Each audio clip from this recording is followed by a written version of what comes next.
I'm Suggs of Madness.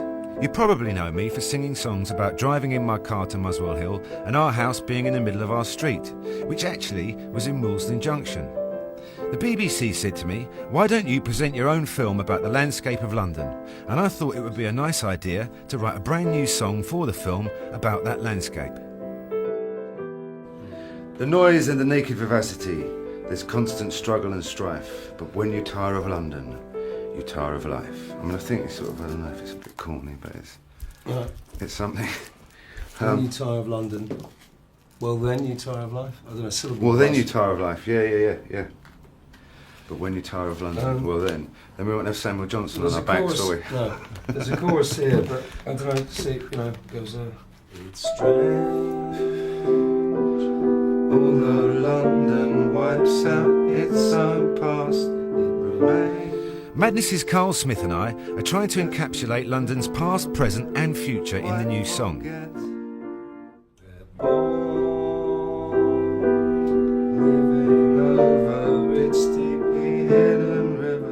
I've been writing since the 1970s. Many of the songs were written from the memories, images and places that played a part in Madness's life. And today, London is still my main inspiration for songwriting and much of the music I'm involved in.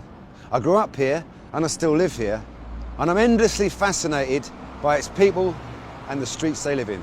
Those people and those streets are exactly what I would define as the grand painting that is the landscape of London. Summer in London, watery sunshine, a place in the city where I can go sometimes to get on a red bus and go anywhere, see all the sights and not pay the fare.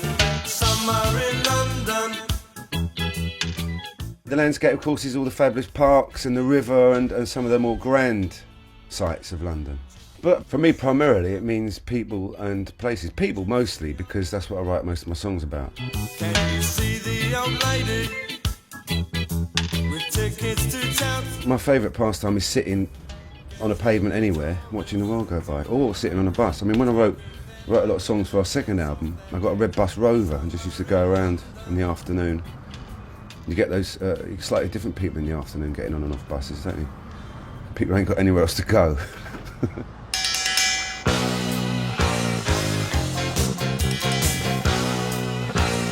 Naughty boys in nasty schools, headmasters breaking all the rules, having fun and playing fools, smashing up the woodwork tools. All the teachers in the pub, passing round a ready rub, trying not to think of when the lunchtime bell will ring again. Oh, what fun we had, but did it really turn out bad? I'm sure my view of people being the important factor in London's landscape stems from my childhood.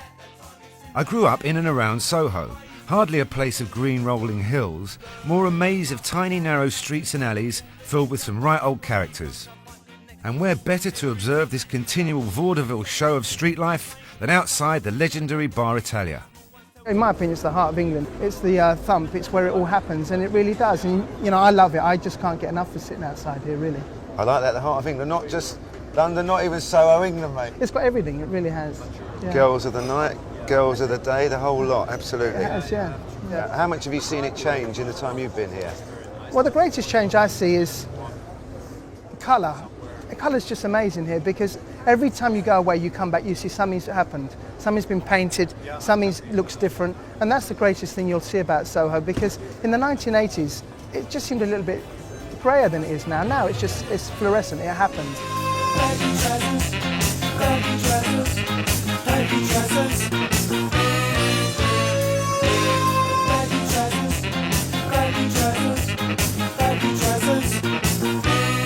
And for me as an artist, you know, to be able to sit here and watch the world go by, and you know, that thing of being able to, you know, trying to guess what he does for a living, what she does and why they're together and all that sparks your imagination. You know, maybe just a face will remind me of something that I'll put into a song.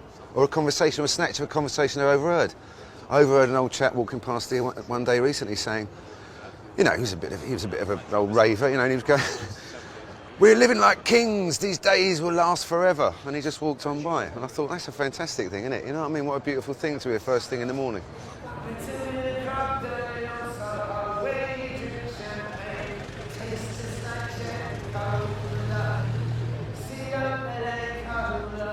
Just a short stroll from the Bar Italia lies the French House, a watering hole that has a rather handy window for viewing the landscape. And if it's Thursday, I can usually find one of Soho's characters there, my mum. The whole world passes by. You've got everything. You've got beggars, you've got rich gits in big flash cars and, disgorging fabulous, beautiful girls and things. There's nowhere else I'd rather be, really, You haven't gone quite away, honestly. have you, Mum? No, you No, haven't I've moved. never gone away. And when did you first come to Soho? In 1963, so you were about 2. One of the clearest memories is this pub, you in the pushchair outside, which of course everybody goes, oh, fancy having your child outside in a pushchair. I was a barmaid. I was working behind the bar. Some clubs I sang in, but obviously he didn't go to those because they were nighttime things. When he was like 11, 12 or something, he was able to come from school here to meet me at work. Go in clubs, sort of 4:30, 5 after I finished school to get some money from a dinner or whatever, or say hello, which would, be in between shifts. And just lots of very, very interesting characters, jazz musicians, it would be, dancers in an hour off, or bouncers from a club, or club owners. It can't not have affected the songs that I've written, because all my songs have been about people, all of them about small things that have happened in everyday life, And it couldn't be about cows in a field, could it, I don't think I could live in the countryside. I think after a few days in the country, I start wondering what's going on and who I'm missing and conversations I might be having. And there's a kind of spark to London, people say that maybe you have in New York as well and other cities in this country as well. Big ports tend to have it, don't they? There's a speed to the way things happen that suits my mind anyway.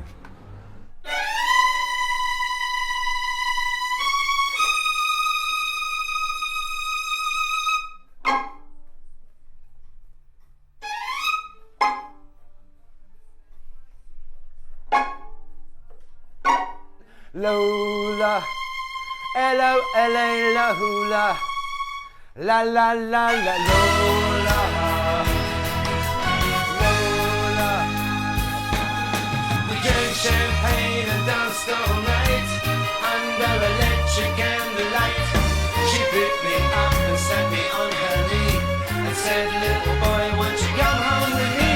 Well, I'm not the world's most patient guy, but when I looked in her eye, I almost fell for my Lola. L-O-L-A, la-hula, la-la-la-la, Lola, Lola, L-O-L-A, la-hula, la-la-la-la, Lola. I pushed her away, I walked to the door, I fell to the floor, I got down on my knees, then I looked at her and she at me. One of Soho's most colourful characters to turn up in song, the lovely Lola, created by Ray Davies, features on our soon-to-be-released new album, where we've recorded cover versions of some of our favourite songs. Girls will be boys and boys will be girls. It's a mixed up, muddled up, shook up world except for Lola. That is a song that particularly covers some of the early life I remember of going to meet my mum in some of these clubs, and they were those clubs, with electric candlelight and stars and moons cut out of cardboard in the ceiling, and where people were, dreaming their dreams away. To them they were in, the George V in Paris, when really they were in a small dingy room underneath the betting shop in Soho.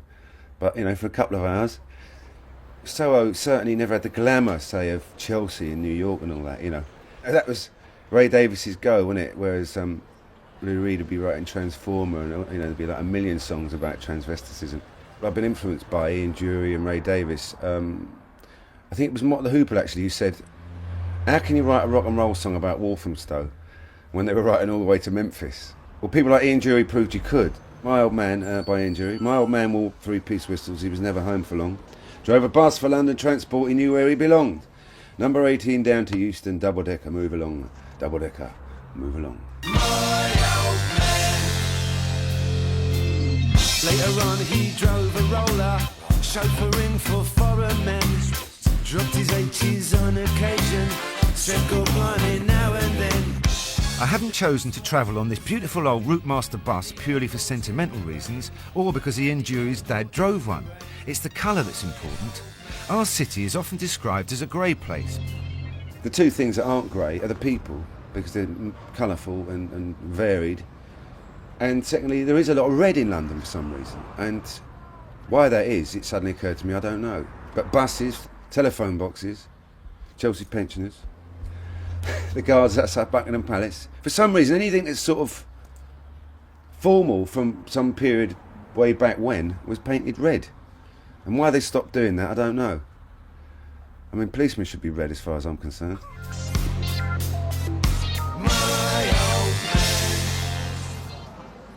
A lovely little emporium you've got here. What I'm interested in is, for all that London's thought of as a very grey place, so much of what people think of as London is red. And I can see that by just looking at your stall. It is actually predominantly red, isn't it? Yeah, but they've got your red, white and blue.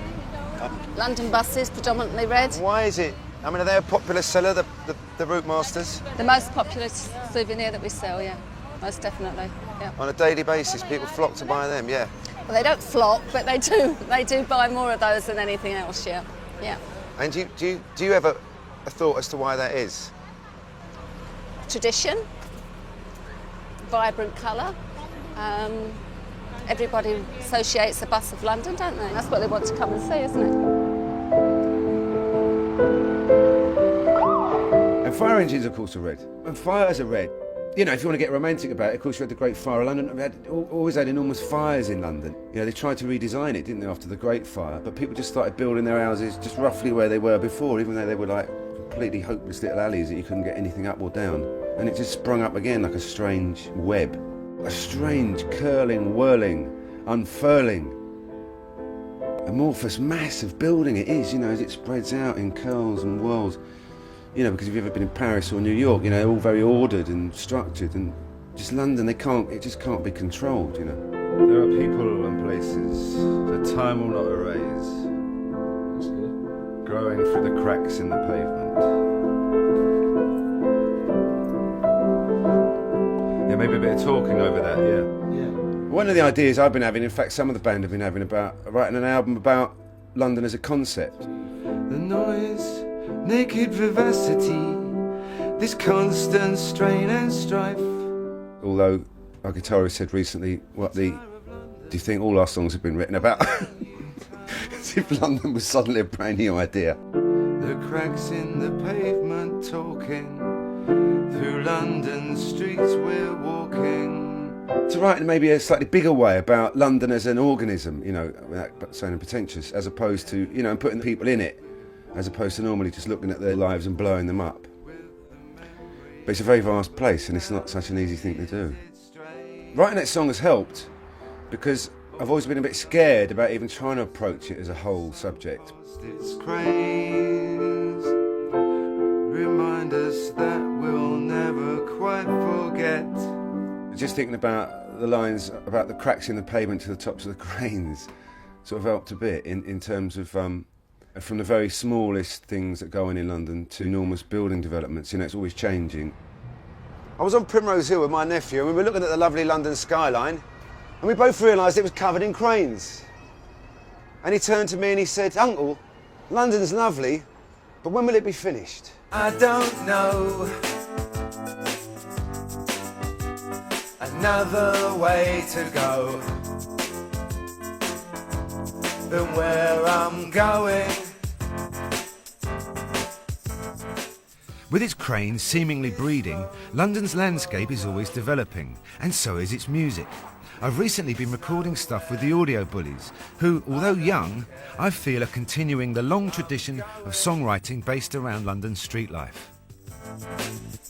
Looking back, I didn't trust your eyes. Now I know the rest of it was lies, and it's getting late, and I should be gone, gone, gone, gone, gone, gone.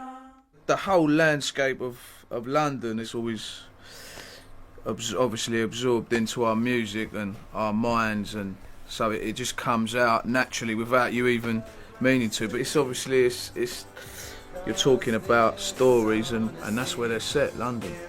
In some strange way, there was a kind of natural flow from what we've been doing, Madness, what I was doing and writing about. In the meantime, in between time, I was casually sorry, and then I forgot what I was going to say. We wrote 5 songs in, I don't know, about 4 hours. And we just had an affinity for a certain love of things that go on in and around London. Loads of pigeons. That's what we got a lot of. I don't know, do you know what? I don't like pigeons, but there is something all right about this, like loads of them up in town, and it just gives it a little something. Yeah, definitely. Like, and that's kind of, you know, people always photograph smashed up things and the train tracks and the sort of the beaten up side to it. It looks interesting, doesn't it? And the rain never stopped. There's a flood in London town, and we're stuck in the studio underground. I just love the buildings, the architecture. It's all, I mean, as a kid you don't look so much, but now that I'm older, I take in the buildings and what must have gone into those statues and buildings when they made them. And Tom's always on about that as well, you know, he's like, look at that, look up there at that amazing gargoyle, or Well, there was a day when everything changed. It wasn't the same. Definitely one of my favourite views is from Richmond Hill. There's a terrace, apparently, like I've heard that it's one of the most painted views or something like that. That's a place where we got benches in dedication to 2 of our friends that passed away, so that's a spot that we go to and sit down and reminisce about them. Tell my boys I love them. I'd never do them wrong. There's a song that we've called Struck by the Sound, and that is for Andrew and Ricardo, our 2 friends. Suggs did the bass line on it, and the saxophone player Lee Thompson's done one of the most amazing solos on it.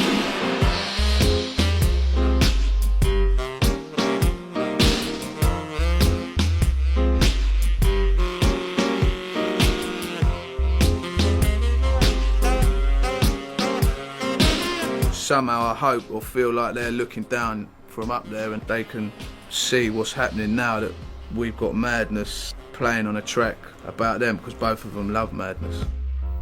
Even a view as quiet and peaceful as this one is still about people. Every one of these benches has the name of a long-lost loved one attached to it, and you can bet that every one of them sat here with their eyes drawn to one thing: the Thames, flowing into London from its source out in the Cotswolds.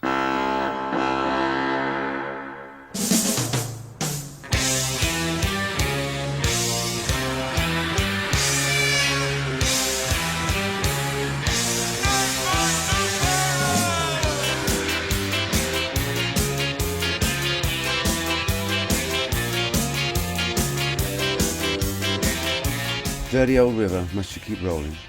When you hit the river, I mean, for me and where I live, you know, you tend to have just gone through the city, which is in, you know, sort of rabbit warren of tiny little alleys, and then all of a sudden it opens up. And just that, it's like a drama, it's like the film's just started, you know what I mean, in a cinema, you're out of the darkness.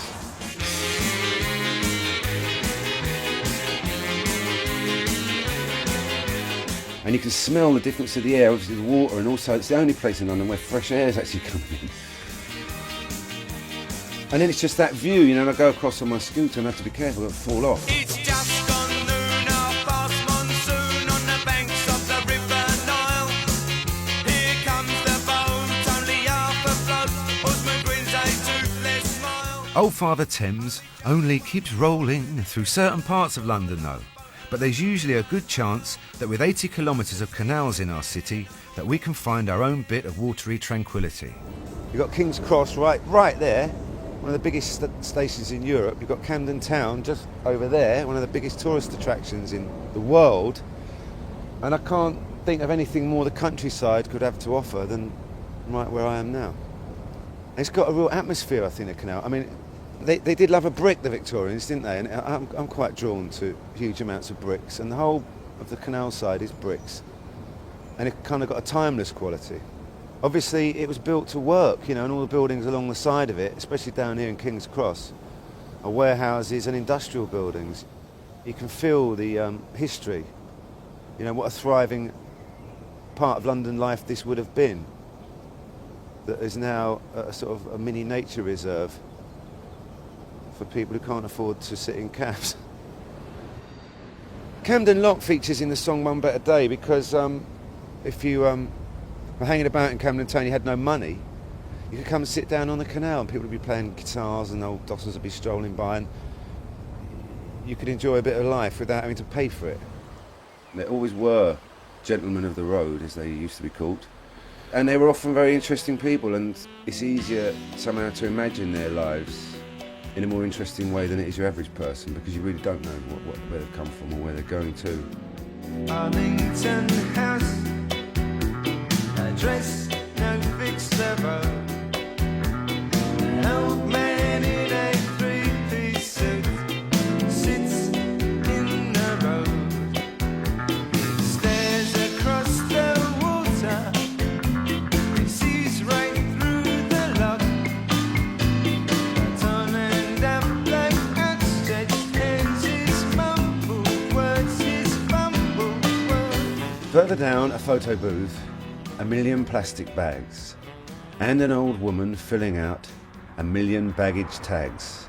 But when she gets thrown out, 3 bags at a time, she spies the old chap in the road to share her bags with.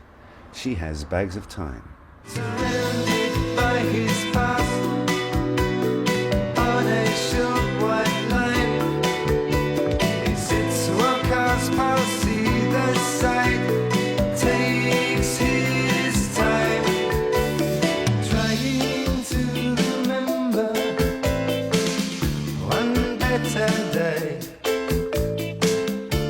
A while ago when people stopped to hear him say.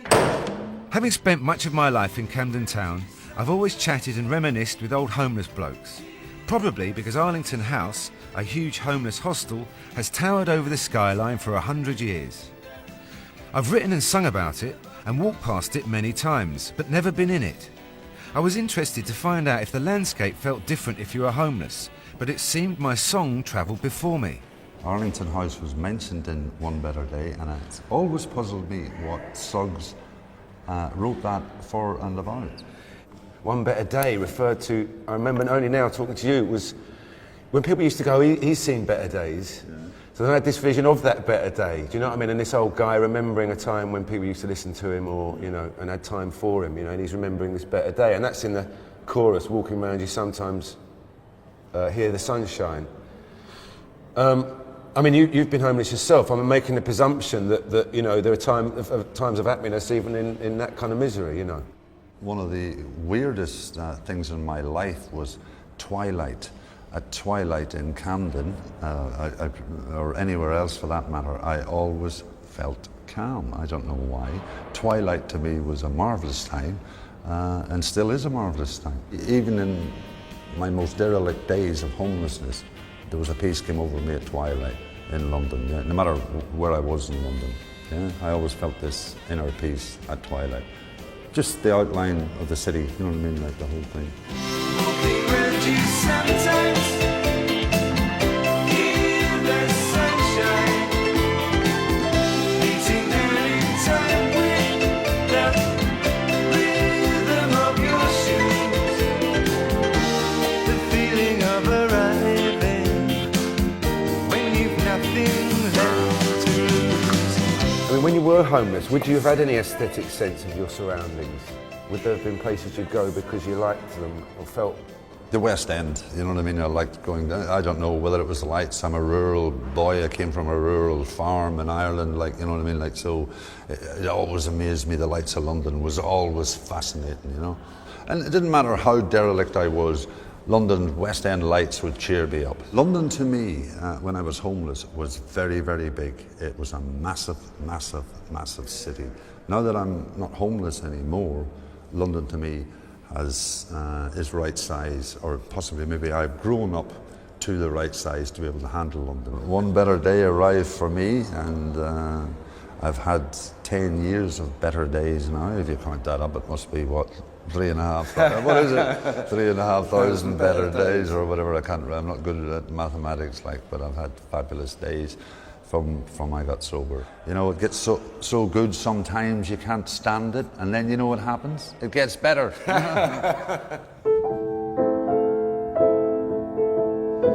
Living rough on the streets must be one of the hardest things anyone has to endure. But these streets and the people that walk them are what make London's landscape what it is.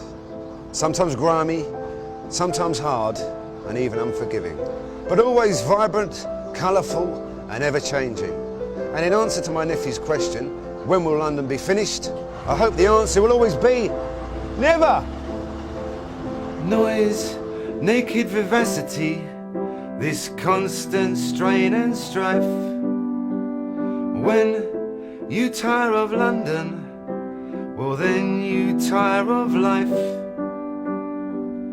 The cracks in the pavements talking, through London streets we're walking, we're born. Living over its deeply hidden rivers, we're worn. With the memories of 1,000 years, it's strange.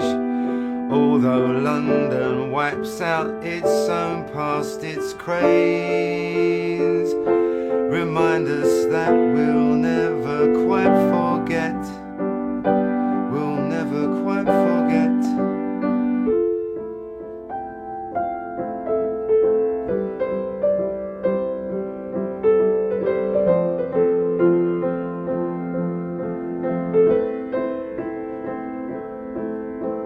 He's homeless and lonely, sits there in the park. In the twilight of his life, he's waiting for the dark. Lights changing from red to black, forgotten faces, they're all coming back. We're born, living over its deeply hidden rivers. We're worn with the memories of 1,000 years, and it's strange.